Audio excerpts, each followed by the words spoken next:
Indeed, this Quran guides to that which is most suitable. Quran chapter 17 verse 9.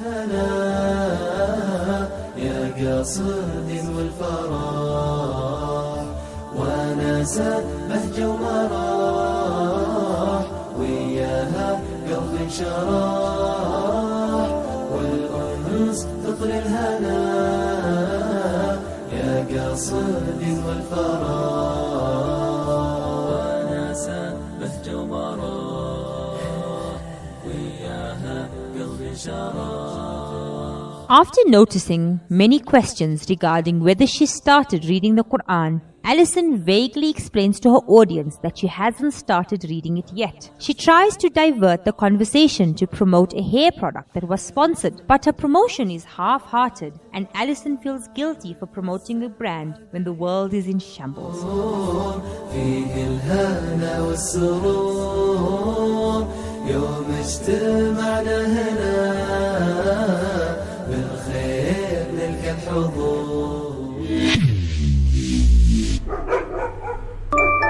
So, a lot of you have been asking me if I've started reading the Quran, and I haven't gotten around to it yet.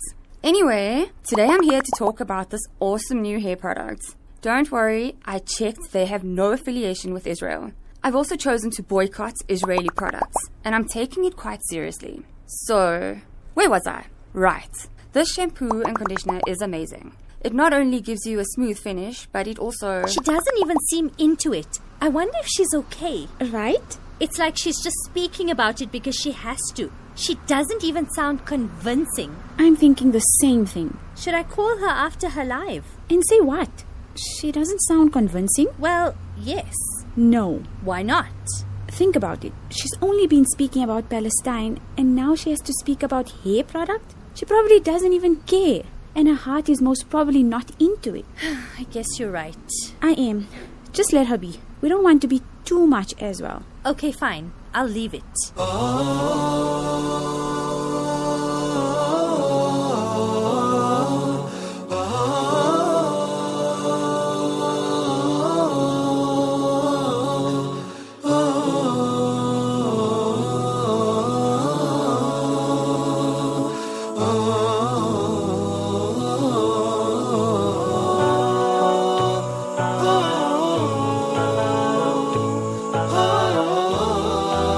In another part of the house, Fida is frantically scurrying around, looking for her passport.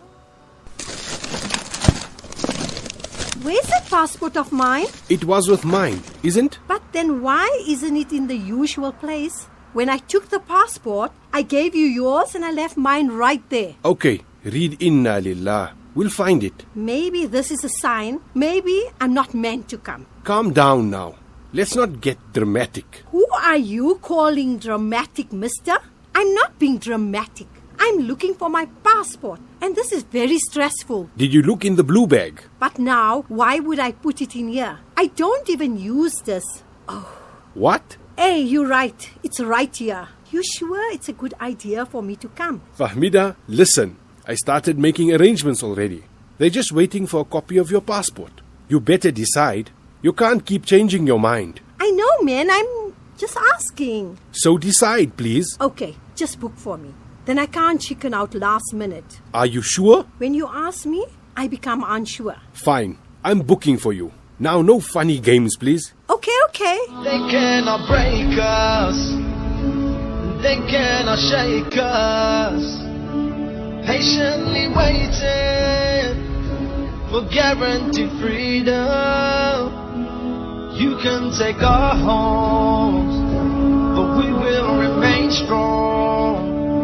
'Cause Allah's on our side, and He's where we belong. Palestine, Palestine, wipe those tears from those saddened eyes.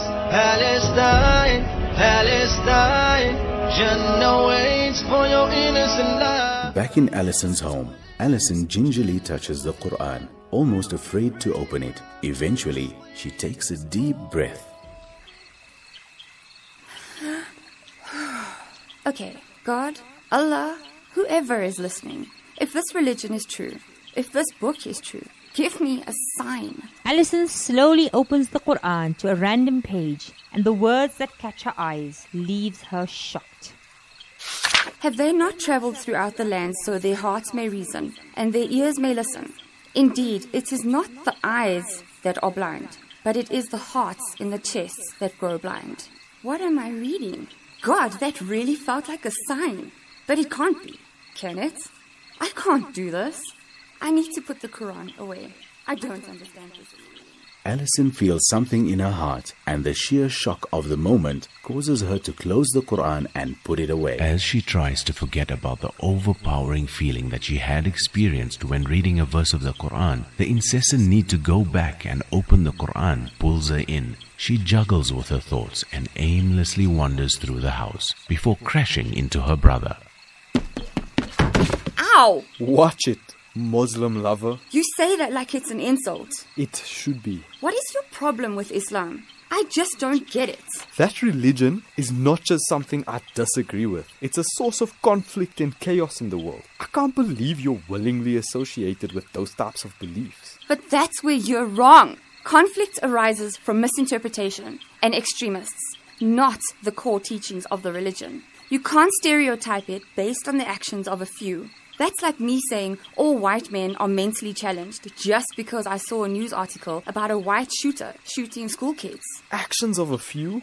Islam has a long history of violence and oppression and suppression. I can't support anything that has caused so much harm throughout the centuries. No, that's not the history of Islam. That's your understanding of Islam. That's what mainstream media has shown you. You refuse to look at Islam in a good way. Good? All I see is blind devotion and a refusal to question outdated doctrines. That faith is stifling, oppressive. Your sheer hate is based on ignorance, not true understanding. Ignorance? I've studied enough to know I want no part in that ridiculous ideology. I don't want to understand a religion that's been a source of so much suffering. If you took the time to understand it, you might see the beauty and wisdom within this religion. I won't let your closed-mindedness dictate which religions I choose to stand up for. Terrorist! White supremacist. Whoa, what's going on here? I can hear you screaming from outside. Your daughter is on the verge of joining a cult,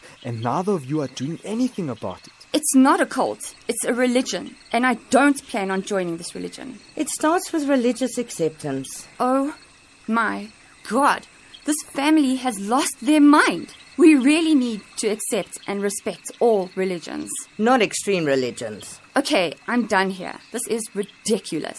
Allison angrily rushes to her room and starts a lie, clearly fuming.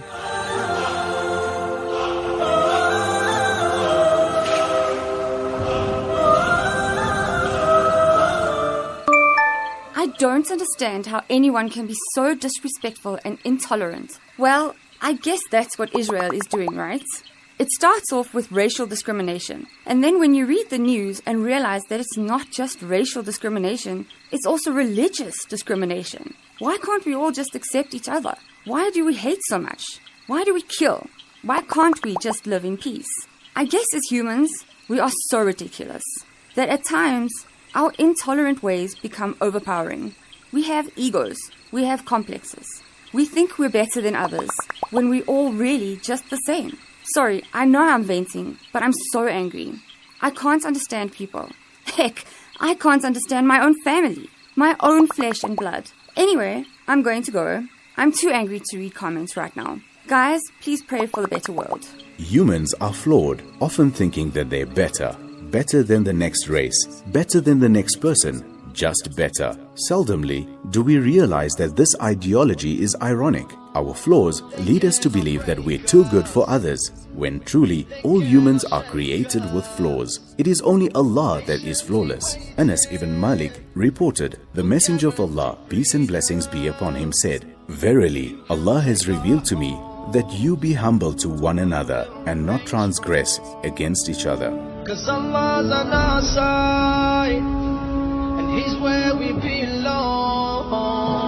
Palestine, Palestine, wipe those tears from those saddened eyes. Palestine, Palestine, you know